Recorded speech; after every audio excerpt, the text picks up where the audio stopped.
Sometiéndonos a la palabra de Dios, Santiago 4, 11 y 12. Santiago nos ha hablado en los versículos precedentes del alejamiento de Dios, alejamiento que es sinónimo de mundanalidad. Y esto se evidencia en la no sujeción a Dios, en el obrar con orgullo y soberbia, en vez de someterse a Dios en humildad. Tal vez, y es probable, que esto fuese inadvertido, pero no por ser inadvertido se torna menos peligroso. Tal vez no te diste cuenta, ibas por un camino, había una señal de discopare que no la viste, pero eso no significa que no corres peligro, porque tú no te diste cuenta, ¿verdad? Puede haber un accidente con serias consecuencias. De la misma manera, entrar en este carril de mundanalidad muchas veces pasa inadvertido en nuestras vidas, pero eso no significa que sea menos peligroso. La elección entre servir a Dios o servir al diablo es clara para un creyente. Ningún creyente genuino aceptará someterse a su enemigo deliberadamente, ¿verdad? Nadie. Y la elección voluntaria del soberano, digamos, quiero servir a Dios, que Él sea mi Señor. Excelente. Buena elección. Debemos perseverar en ello. Pero dada nuestra humanidad caída, no resuelve de una vez para siempre nuestro servicio. El hecho que nosotros nos hayamos dispuesto en las manos de Dios no significa que siempre le estamos sirviendo. Esto no es una doctrina nueva. Esto es doctrina bíblica. También lo refleja nuestra confesión de fe. En el capítulo 9, artículo 4, dice: cuando Dios convierte a un pecador y lo traslada al estado de gracia, lo libra de su servidumbre natural bajo el pecado y por su sola gracia lo capacita para querer y obrar libremente lo que es espiritualmente bueno. Qué bendición, ¿verdad? Qué bendición ser capacitados para querer y para obrar todo lo que es espiritualmente bueno. Pero, sin embargo, por razón de la corrupción que todavía le queda, no quiere ni perfecta ni únicamente lo que es bueno, sino también quiere lo que es malo. ¿Ve? Entonces, esta resolución no es extraordinaria en el tiempo, sino ordinaria en la vida. O sea, no es que hacemos una vez en la vida la resolución de servir fielmente al Señor. Es ordinaria en la vida. Cada día debemos hacer esa resolución. Hoy voy a servir a mi Señor. Es algo que resolvemos cada día. No más abrir nuestros ojos, caminar en el camino de santidad, obrar con rectitud y seguir la voluntad de Dios en todas las áreas de nuestras vidas. Saber estas cosas, la mayoría lo sabe, ¿verdad? Pero también sabemos por experiencia propia que fallamos miserablemente, que nuestros altos ideales se estrellan contra los firmes muros de nuestra humanidad caída y que nuestra piedad tiende a disiparse como la niebla matinal cede su presencia al calor del día. Contribuye a nuestro engaño el pensar que servimos a Dios, cuando en realidad nos servimos a nosotros mismos. Nos amamos más de lo razonable, pues el amor que nos profesamos excede con creces al amor a Dios y al prójimo. Y aquí tiene su origen la victimización. Nadie me trata como merezco. Merezco mucho más de lo que recibo. La ingratitud, pues el mundo está en deuda conmigo. Todos me deben algo. Y tan pronto otro reciba atención, asoman los celos que exteriorizan la envidia. ¿Cómo es posible que a ella y no a mí? Sierva de lo mismo es la sensibilidad exacerbada, el enojo encubierto, la molestia disimulada, pero cocinada a fuego lento por el orgullo herido. De la victimización al resentimiento hay camino muy corto, y este conduce inevitablemente al aborrecimiento del prójimo. ¿Por qué ocurrió esto? ¿Cómo llegamos a ese estadio? En algún momento tomamos la opción de servirnos a nosotros mismos. Esto siempre es un acto de desobediencia y un desafío al gobierno de Dios a nuestras vidas. Hemos elegido a un tirano con el que simpatizamos. Rechazamos abiertamente al diablo, pero ¿quién aborrece su propia carne? ¿No es verdad que simpatizamos con ella y que nuestro juicio favorable respecto de ella nos inclina a seguirla en sus deseos? ¿No te pasa? ¿Del diablo? No, o sea, ni me lo menciones, no tengo nada que ver. Pero nuestra carne, ahí es otra cosa, ¿no? ¿Verdad? Claro, simpatizamos con ella.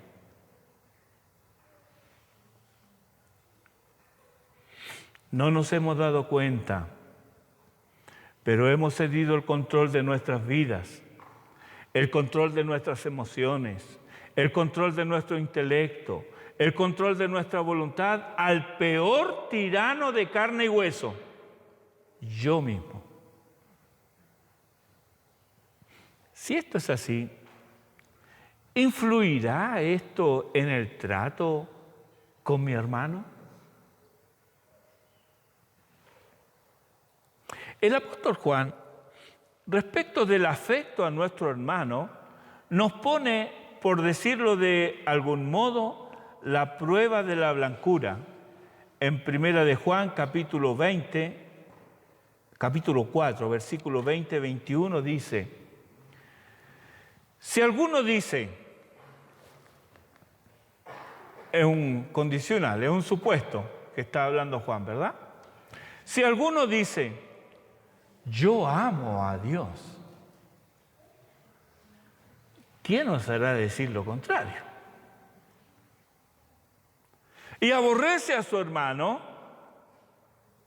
¿quién está presto a reconocer esto?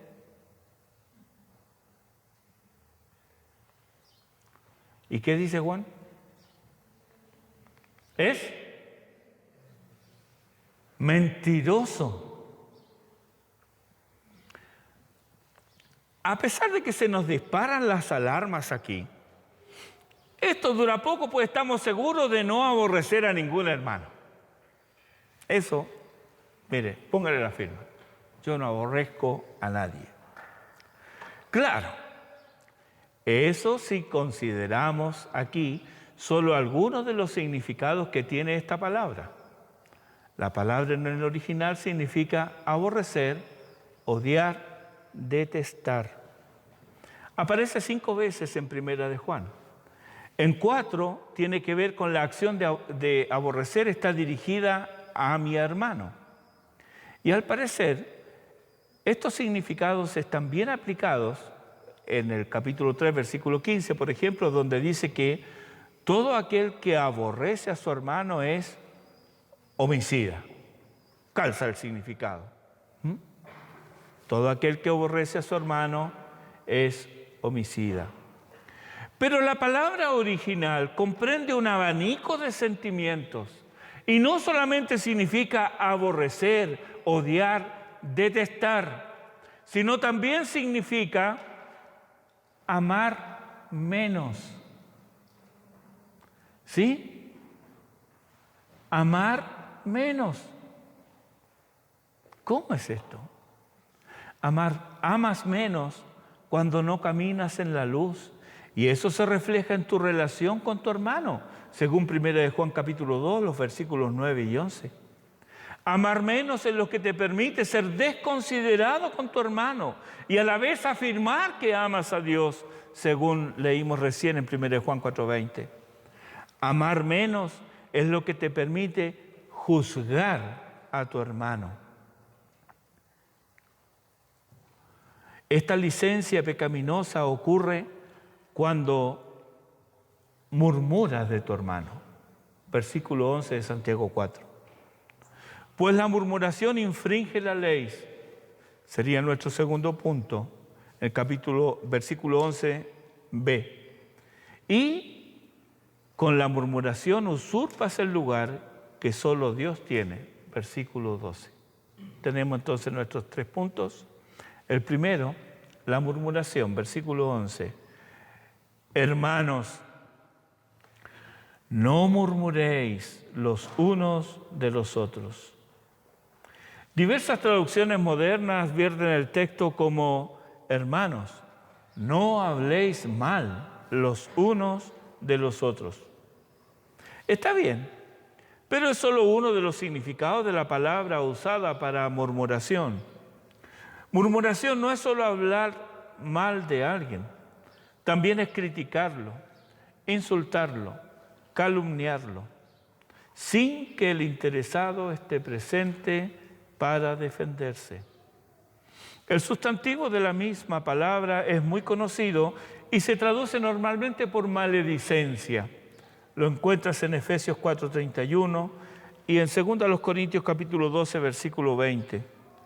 Y se refiere a hacer circular rumores que hunden la reputación de las personas. Pedro llama a este pecado detracción en 1 de Pedro capítulo 2, versículo 1, y aparece junto a otros pecados contra el prójimo. Y mire qué curioso, porque esto te hace perder el apetito por la palabra de Dios, lo que recibes no lo asimilas y dejas de crecer espiritualmente. La difamación puede tomar muchas formas y matices, pero la peor forma de murmuración es la que va acompañada de mentira. Y esta es clásica. Siempre hace eso. ¿Lo ha escuchado? Lo ha dicho. Siempre hace eso. Normalmente es una forma de mentira, pues no es la verdad pura. Y nos permitimos estas evaluaciones en alta voz. ¿Cuándo? Cuando amamos menos. En vez de cubrir las faltas, que obviamente habrán, con amor, que es lo que se nos manda. Ahora, ¿es posible que tú, yo o cualquiera no sea motivo de quejas legítimas para alguien? ¿Es posible? ¿Es posible que podamos levantarnos entre un grupo y decir, la verdad que nadie tiene de qué quejarse de mí porque yo soy perfecto? ¿Es posible eso? No es posible, ¿verdad? No es posible. No es posible.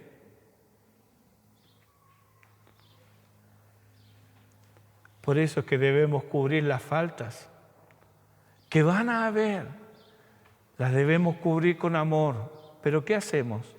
Somos prestos a informar de las faltas y defectos ajenos exhibiéndolos así públicamente y atacando la honra del hermano.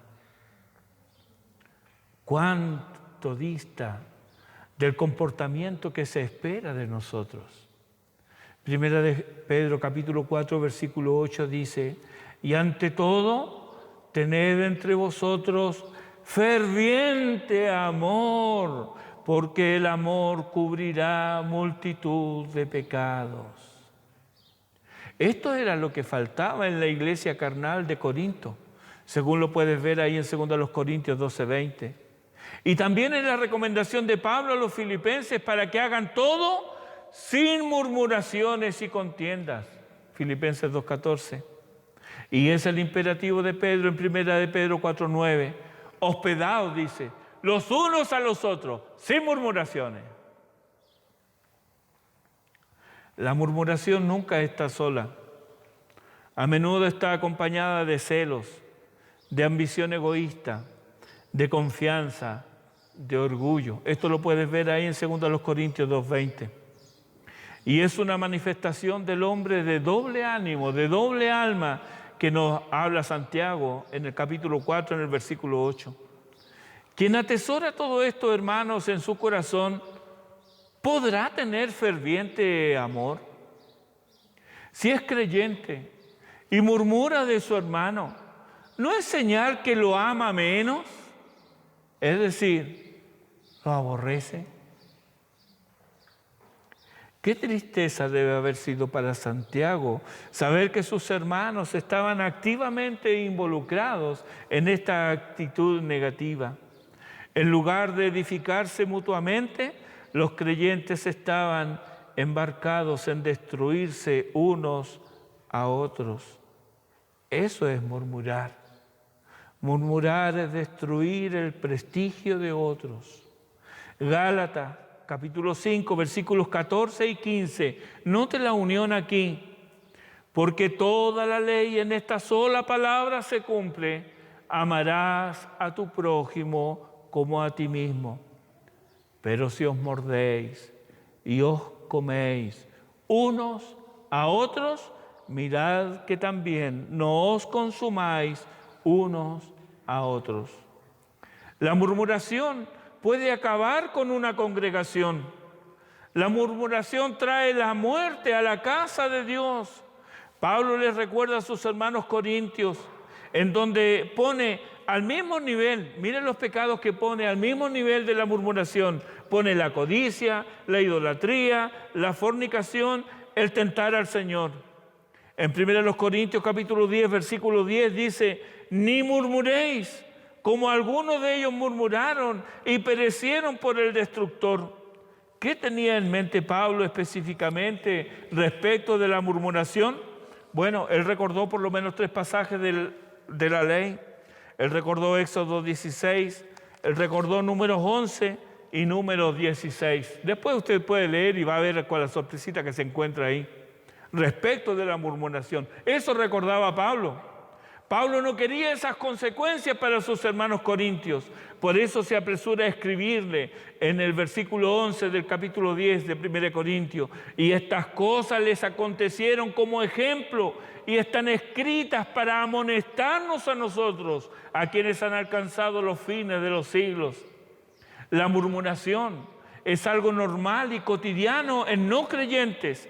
Ellos saben que es malo, pero está tan extendida la costumbre que ya no les parece tan mal.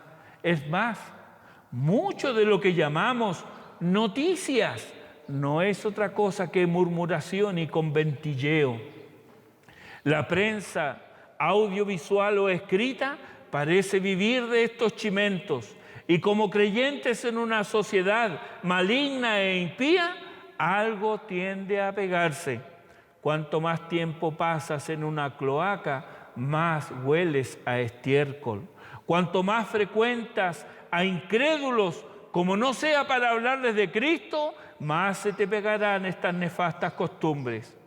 ¿Quieres evitar esto? Cuida lo que atesoras en tu corazón y mide tu tiempo con los impíos. De este pecado se nos dicen 2 cosas. Primero, se nos dicen que es una infracción de la ley y en segundo lugar, que es una usurpación del derecho de Dios. Versículo 11b, es una infracción de la ley. El que murmura del hermano y juzga a su hermano, murmura de la ley y juzga a la ley. Pero si tú juzgas a la ley, no eres hacedor de la ley, sino juez. Nota cómo murmurar y juzgar aparecen como lo mismo, como que fueran sinónimos. Es lo que hacemos al murmurar del hermano. Lo juzgamos y con ello asumimos la función de juez. El hermano es medido, hallado falto y condenado, pero no públicamente como la mano en la pared que condenó a Belsasar, sino que todo este juicio es en el secreto del corazón del murmurador. Asaf describe esta conducta en el Salmo 50, versículos 19 al 21. Tu boca metías en mal y tu lengua componía engaño. Tomabas asiento y hablabas contra tu hermano. Contra el hijo de tu madre ponías infamia. Estas cosas hiciste y yo he callado. Pensabas que de cierto sería yo como tú, pero te reprenderé y las pondré delante de tus ojos. ¿Y cómo es que te permites esta conducta? ¿No es acaso una demostración de lo que ya describió Santiago en el capítulo 2, los versículos 1 al 4, donde ahí nos habló acerca de la acepción de personas?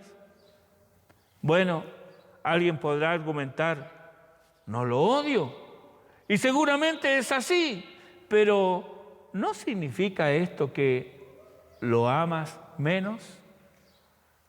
Aquí tenemos el despliegue del alma orgullosa, soberbia y arrogante, que al juzgar secretamente al hermano, él mismo se asegura un sitial, su puesto de superioridad. Y puesto en el sitial de juez de su hermano, da su veredicto. Nadie se lo pidió, pero él lo da y no limita ni sus palabras ni sus argumentos. ¿Dónde está la misericordia aquí? Huyó. ¿Dónde el perdón? Es que no hay mandato de tenernos paciencia, de soportarnos, de perdonarnos unos a otros. ¿Por qué debe ser esto así? Porque habrán quejas de los unos contra los otros. Eso es lo que nos dice Colosenses 3:13. La comunidad de creyentes descansa en la misericordia divina. No puede ser de otra manera, ya que estamos lejos de la perfección. Santiago ya nos ha dicho que todos ofendemos muchas veces. Yo no quisiera ofender. No me levanto cada mañana pensando, ¿a quién voy a ofender hoy día? No. Temo a Dios y no quiero ofender a ninguna de sus criaturas, menos a un hermano. Pero la realidad es que ocurre, y no son pocas las ocasiones en que debemos pasar por alto la ofensa, disculpar las actitudes, hacer oídos sordos a palabras y fingir como que no hemos leído o no entendimos las invectivas que se lanzaron cual dardos encendidos. Si Dios es misericordioso conmigo, ¿me abstendré de extender misericordia? Si Cristo perdonó todos mis pecados, ¿es mucho pedir que pase por alto la ofensa? Considera al único juez verdadero. Él tiene poder para juzgar. Lo veo en Juan capítulo 4 y me asombro. Jesús conocía a la samaritana. Él sabía de su vida, aún de sus intimidades. El conocimiento perfecto del Señor se deja ver en los versículos 17 y 18. Y la mujer procura evitar la confrontación. Dice, ve, anda a buscar a tu marido. No tengo marido. esto has dicho con verdad, porque 5 maridos has tenido y el que tienes ahora no es tu marido. La mujer quiere evitar la confrontación, porque nos dice, Señor, ¿cómo lo supiste? Dice, me parece que tú eres profeta. Ella quiere evitar la confrontación. Pero lo que está registrado en Juan 4 no es todo lo que se dijo allí. En los versículos 28 y 29 dice, entonces la mujer dejó su cántaro y fue a la ciudad y dijo a los hombres, venid, ved a un hombre que me ha dicho todo cuanto he hecho. ¿No será este el Cristo? ¿Qué había hecho esta mujer? Bueno, una mujer con 5 maridos y un amante seguramente debe haber hecho algo, ¿verdad? ¿Y qué sabemos nosotros al respecto? Nada, nada. Ese conocimiento quedó oculto. Jesús no quiso revelarnos intimidades ajenas, ni el Espíritu de Dios inspiró a Juan para satisfacer la curiosidad de nadie. La mujer repite lo mismo muchas veces. En el versículo 39 vuelve a decir, dice la palabra de la mujer que daba testimonio diciendo, me dijo todo lo que he hecho.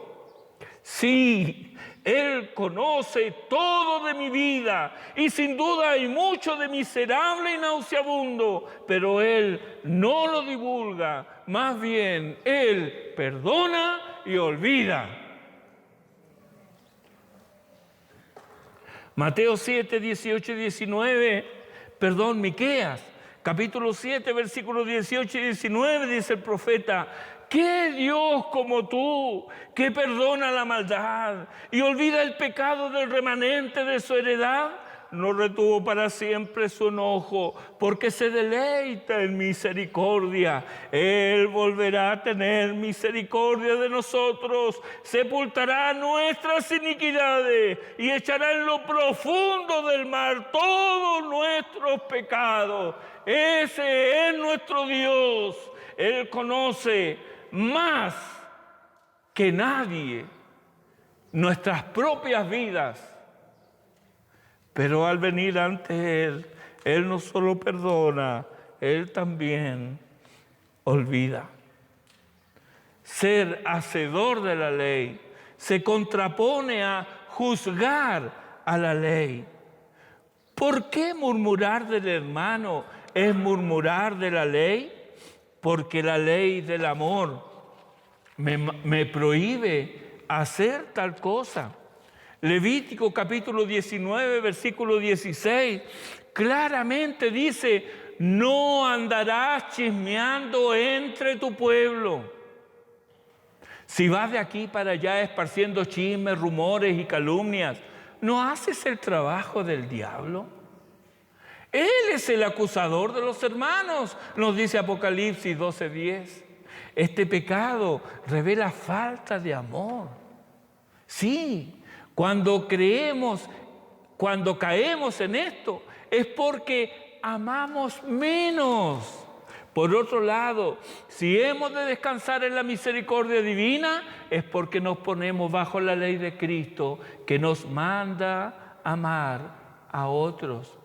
Mira cómo lo dice en Gálatas 6:2, sobrellevad los unos las cargas de los otros y cumplid así la ley de Cristo. Si no somos misericordiosos con las faltas de otros, y ve ahí 1 de Pedro 4:8, estamos rechazando la ley de Cristo, ya que en vez de ser hacedores, nos erigimos en jueces. Y no podemos ser jueces sobre la ley y hacedores bajo la ley, no. Así, al ponernos de jueces, no mostramos la compasión de Cristo, ni estamos obedeciendo a nuestro Señor. En otras palabras, nos constituimos en rebeldes y en desobedientes.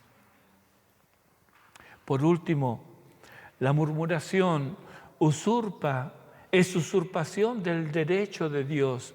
Versículo 12. Uno solo es el dador de la ley, que puede salvar y perder. Pero tú, ¿quién eres para que juzgues a otro? Dios es el dador de la ley, nos dice Éxodo 24:12. Dios nos instruye en ella, nos dice el Salmo 25, versículos 8 y 12. También el Salmo 27:11 y el Salmo 119, los versículos 33 y 102, entre otros textos, porque hay muchos más. Dios es el juez, nos dice el Salmo 7:11 y el Salmo 50, versículo 6. Por supuesto, hay muchos más textos que nos afirman lo mismo. Esta es la garantía de que sus leyes son armoniosas y que todos sus juicios son justos.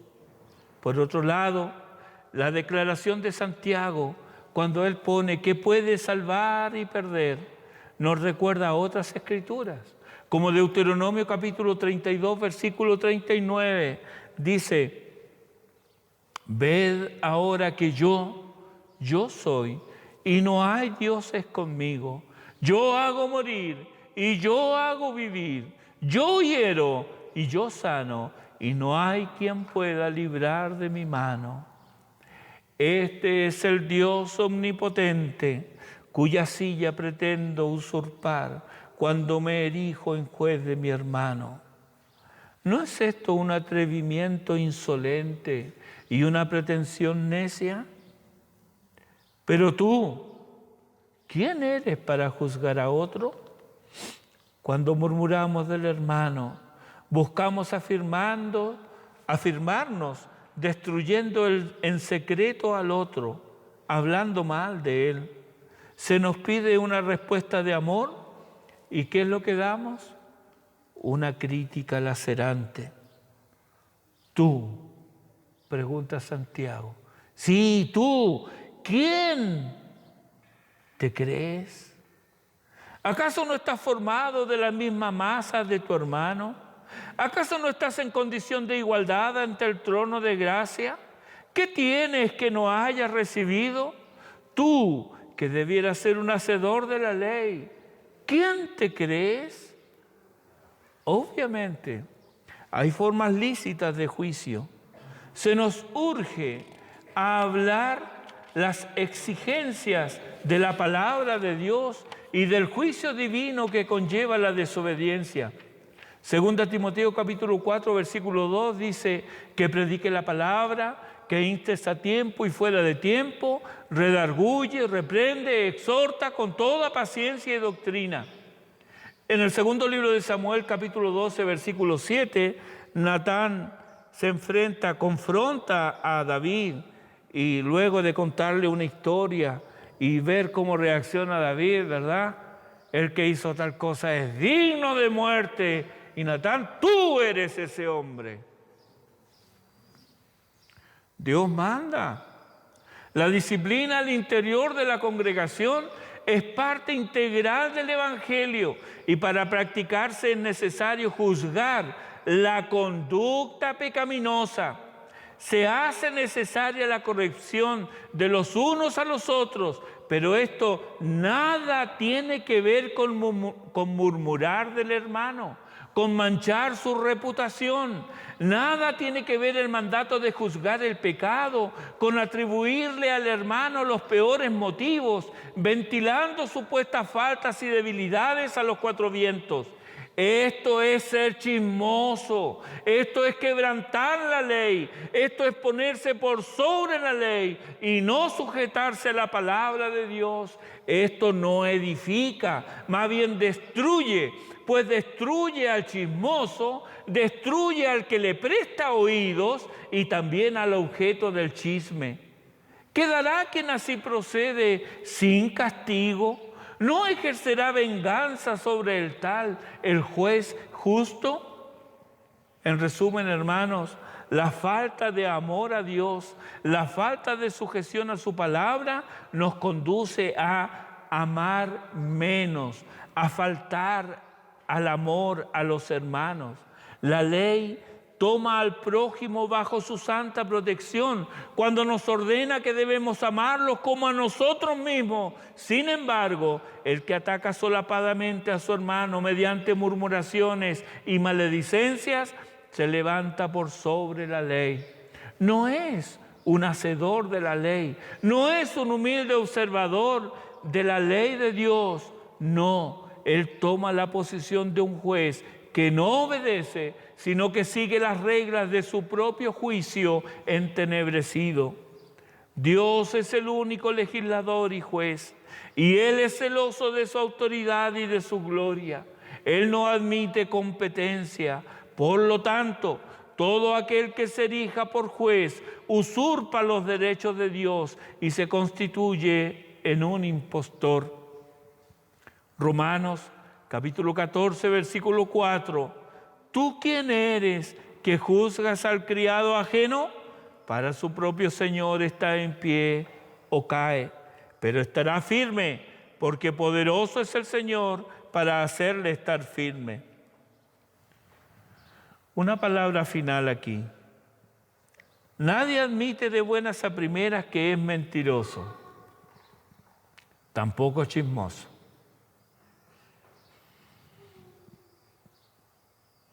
Yo no soy ninguna chismosa. Sí. Nadie admite eso. Y algunos nos consideramos bastante lejos de estas actitudes. Pero, debemos considerar la advertencia apostólica de 1 Corintios capítulo 10, versículo 12. Así que el que piensa estar firme, mire que no caiga. Todos nosotros somos pecadores redimidos. Todos nosotros pecamos todos los días. No queremos hacerlo, pero esa es nuestra realidad. Así las cosas. Acudimos al Señor por limpieza y perdón, y Él nos la otorga de pura gracia, junto con aliento para continuar, consuelo por la tristeza que nos ocasiona la caída. En fin, Él nos demuestra que nos ama. Si nosotros necesitamos gracia y misericordia diariamente, y por ello acudimos a Jesús, ¿no debiéramos hacer lo mismo por nuestros hermanos? Tú y yo, ya que hemos recibido de gracia debemos alentar, animar, consolar y amar a nuestros hermanos. Ya que hallamos refrigerio en Jesús, acompañemos a nuestros hermanos malheridos por el pecado para que también Cristo sane sus heridas, les cure y le atienda en su dolor. Ayudemos al que cojea, al que saca el pie del camino, al débil, al que está confundido.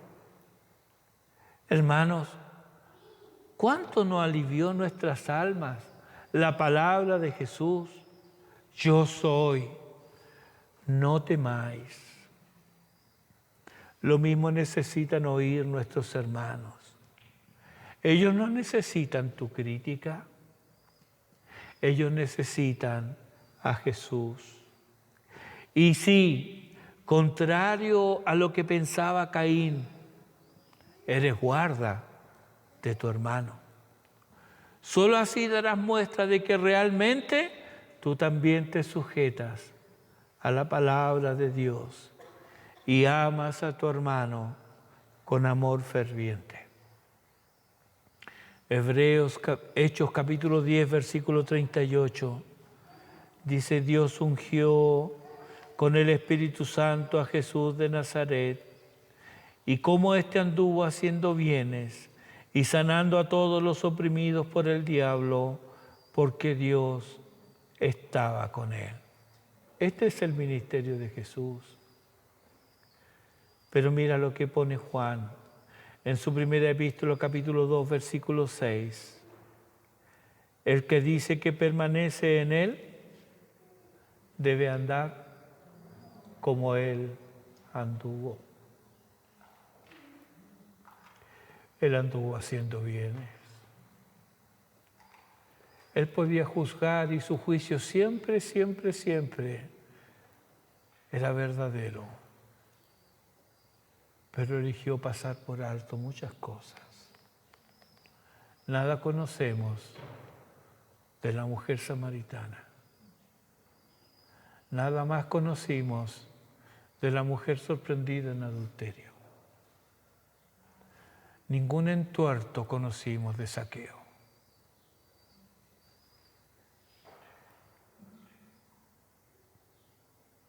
Dios no divulga mis faltas.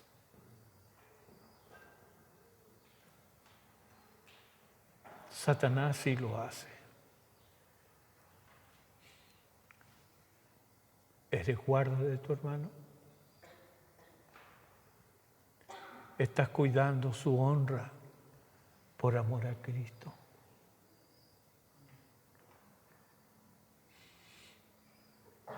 No hagas el trabajo de Satanás.